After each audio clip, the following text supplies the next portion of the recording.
Assalamualaikum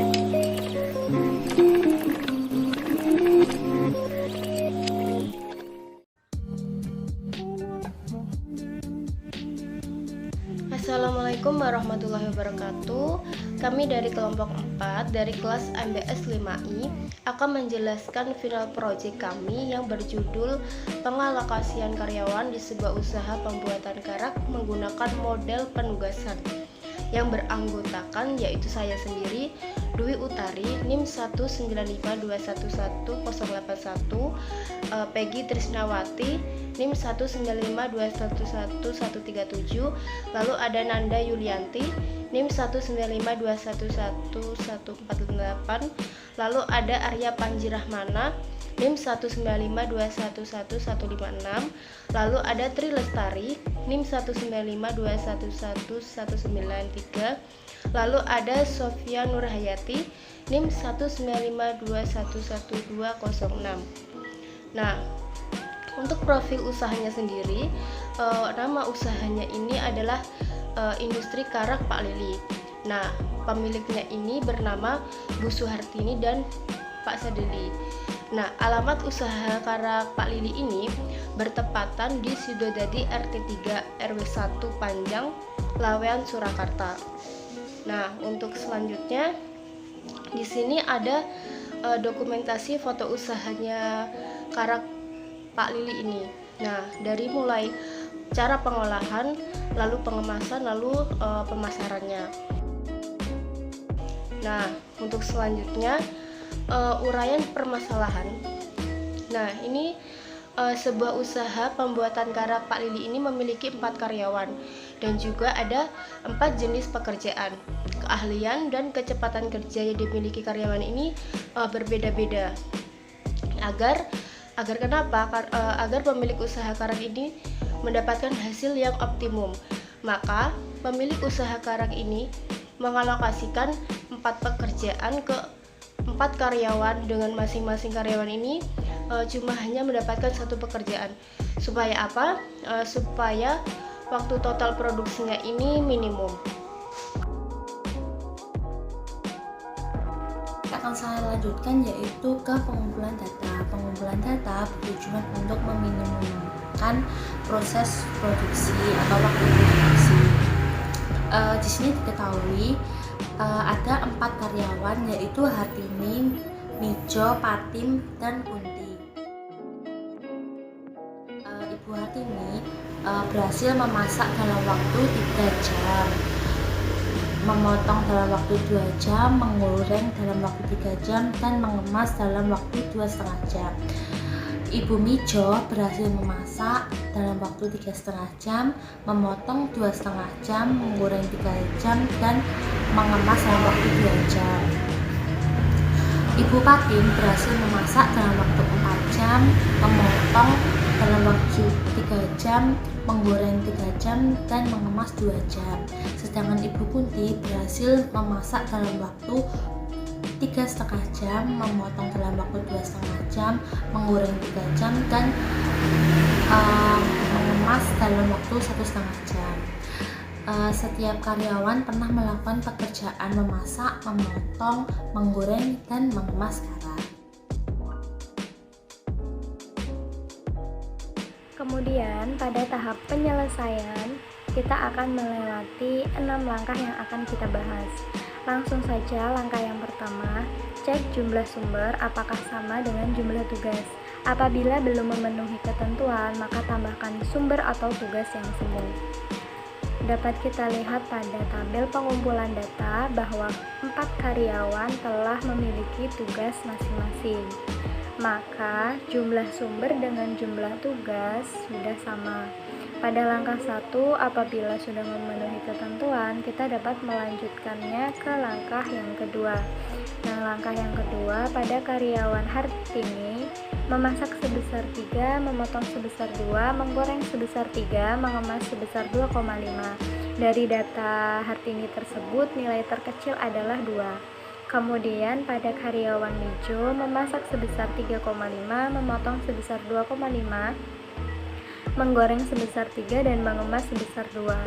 Nah, dari data Mijo tersebut nilai yang terkecil adalah 2. Kemudian pada karyawan yang bernama Patim, memasak sebesar 4, memotong sebesar 3, menggoreng sebesar 3, mengemas sebesar 2, dan nilai yang paling terkecil adalah 2. Pada karyawan yang bernama Kunti, memasak sebesar 3,5, memotong sebesar 2,5, menggoreng sebesar 3, mengemas sebesar 1,5. Dari data Kunti tersebut, nilai yang terkecil adalah 1,5.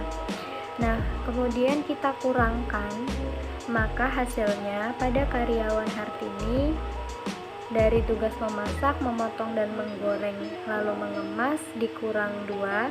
Kemudian karyawan yang bernama Mijo pada data memasak, memotong, menggoreng, dan mengemas masing-masing dikurangi 2. Kemudian karyawan yang bernama Patim pada memasak, memotong, menggoreng, dan mengemas masing-masing dikurangi 2. Dan karyawan Kunti memasak, memotong, menggoreng, dan mengemas masing-masing dikurangi nilai terkecil yaitu 1,5. Nah, dari cara tersebut kita mendapatkan hasil pada karyawan Hartini memasak sebanyak 1, memotong sebanyak 2, menggoreng sebanyak 1, dan mengemas sebanyak 0,5.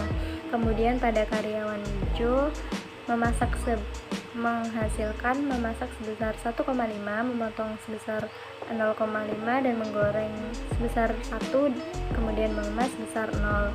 Kemudian pada karyawan Pati memasak menghasilkan 2, memotong yaitu 1, menggoreng 1, dan mengemas adalah 0. Kemudian pada karyawan yang keempat yaitu Kunti, dari hasil pengurangan tersebut memasak sebesar 2, memotong sebesar 1, menggoreng sebesar 1,5, dan mengemas sebesar 0.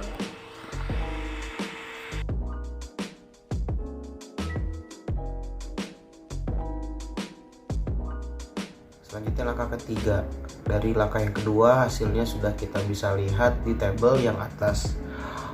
Untuk memasak mendapatkan nilai terkecil yakni 1, untuk memotong mendapatkan nilai terkecil yaitu 0, menggoreng mendapatkan nilai terkecil yaitu 1, dan mengemas mendapatkan nilai terkecil yakni 0.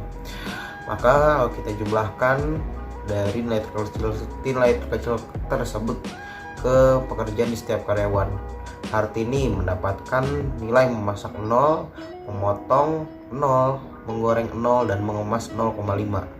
Untuk Mijo mendapatkan hasil memasak 0,5, memotong 0,5, menggoreng 0, dan mengemas 0. Untuk Patim yakni mendapatkan nilai memasak 1, memotong 1, menggoreng 0, dan mengemas 0. Dan untuk Kunti memasak mendapatkan nilai 1, memotong mendapatkan nilai 1, menggoreng 0,5, dan mengemas mendapatkan nilai 0.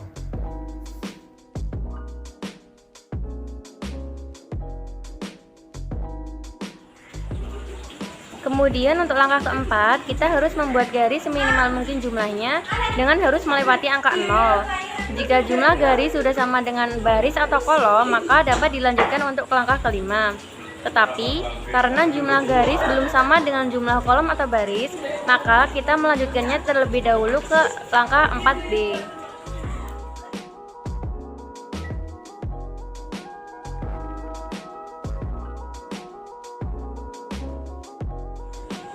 Nah, untuk langkah 4B, nilai terkecil yang tidak dilewati garis di sini adalah 0,5.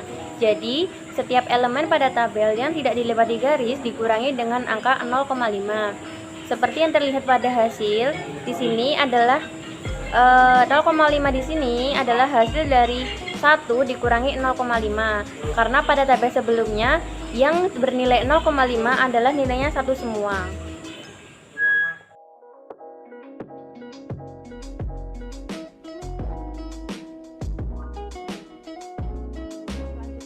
Kelima yaitu alokasi.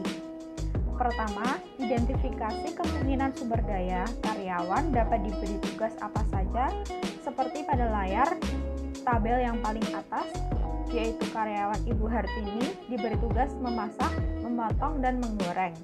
Kemudian Ibu Mijo diberi tugas memasak, memotong, menggoreng dan mengemas. Selanjutnya Ibu Patim diberi tugas menggoreng dan mengemas, lalu Ibu Kunti diberi tugas mengemas. Yang kedua, alokasikan masing-masing sumber daya karyawan ke tugas-tugas yang tersedia, mulai dari kemungkinan yang paling kecil seperti yang ada di tabel nomor 2. Dipilih Ibu Kunti yang pertama karena tugasnya cuma satu, yaitu mengemas. Kedua ada Ibu Patim karena tugas mengemas sudah dikerjakan oleh Ibu Kunti, maka Ibu Patim ditugaskan di bagian menggoreng. Ketiga ada Ibu Mijo, yaitu di bagian memotong. Selanjutnya ada yang keempat Ibu Hartini, karena sisa yang belum dikerjakan yaitu memasak, maka Ibu Hartini diberi tugas untuk memasak.